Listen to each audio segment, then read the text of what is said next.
It's never been our objective to build the larger ship, but fairly quickly we assembled the ideas that different people had.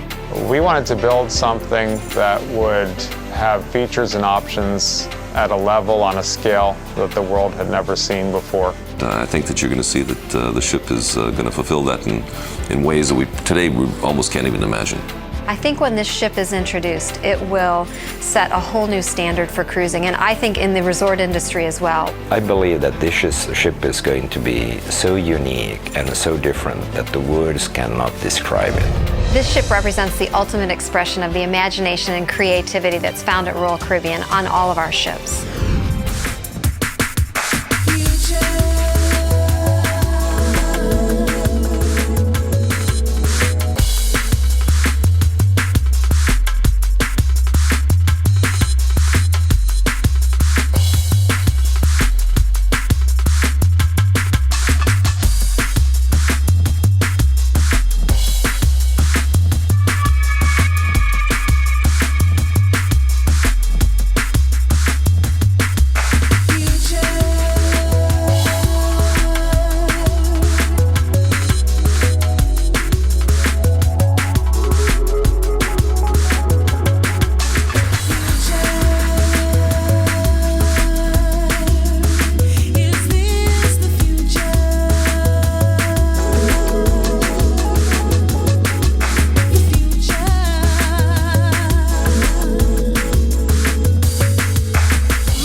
Central Park was created to give another outdoor venue an alternative to our pool decks that really had that outdoor feel, that nature feel. It's unexpected to have living grass, trees, foliage, or anything else like that on a ship. It will also be sort of in general a more elegant upscale space than other areas of the ship. The park is going to be the gathering place where you will have your pre-dinner cocktails or you can have your after-dinner drink.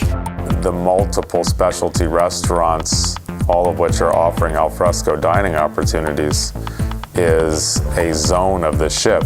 It's shopping, dining, entertainment, and it's done in a setting that's more serene and tranquil than some of our other settings, so it really provides those that just want to rest and relax and have a peaceful time. We provide that opportunity as well. It's just magical.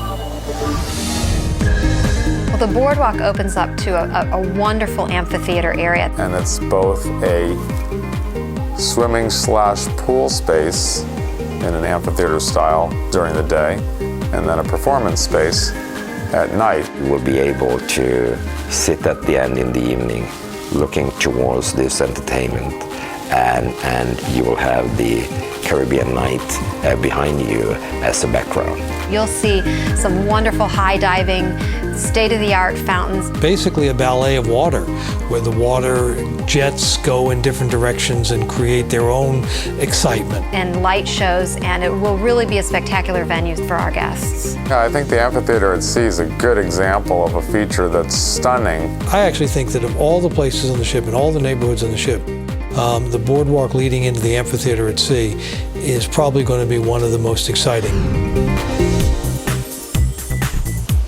There's a wonderful array of accommodations that we'll be offering on this ship. The loft suites are very unique.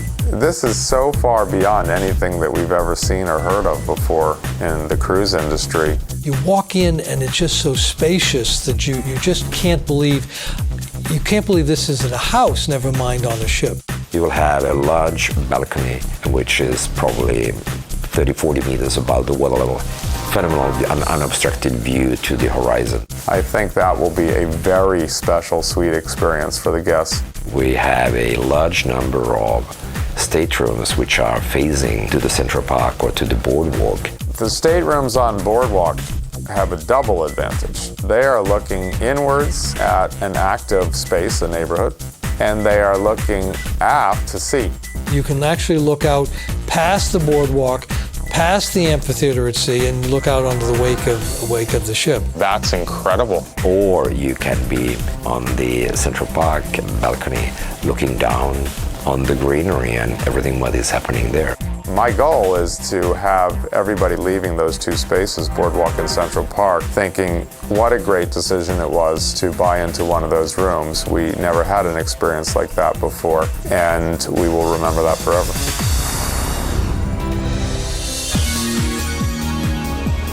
If you are a family with children, you're probably going to gravitate at various points of the cruise to Boardwalk. Boardwalk itself is a little bit like going to a carnival. You'll have a number of activities, including a beautiful vintage carousel. It has a candy store. You'll have a tattoo parlor. It has an ice cream bar. You can even have your fortune told. So we wanted to create an experience where families could enjoy it together. It's just a fun place to be. It's a family hangout.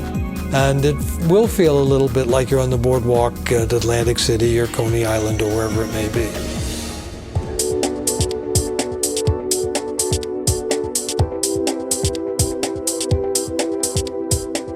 By having this whole staging of different size theaters and different size venues, you can do almost anything you want. One day, you might want to go to comedy. The next day, you may want to go to listen to jazz. You may want to go sing on the On Air Club and do karaoke. You can see a big show, you can see a small show, you can go dancing. I think one of my favorite places will be the Jazz Club, which will be a little bit more intimate. It's going to be for people who probably want a little bit more special, customized experience in a little bit smaller group of people. It's very much like you would find in the village. And you go down to the village and you can go into a small jazz club and just enjoy yourself. In the center of Central Park, we have Rising Tide Bar. That's a bar that will go from the Royal Promenade on Deck 5 up to the Central Park on Deck 8. The sky's the limit, and literally the Rising Tide bar is a good example of that. Who would have thought to have a bar that could go up and down over multiple decks? And it will constantly be pulling them between the life of Central Park and the life of Royal Promenade. Taking people from one neighborhood to another neighborhood. And there's never been an experience like that on board a ship.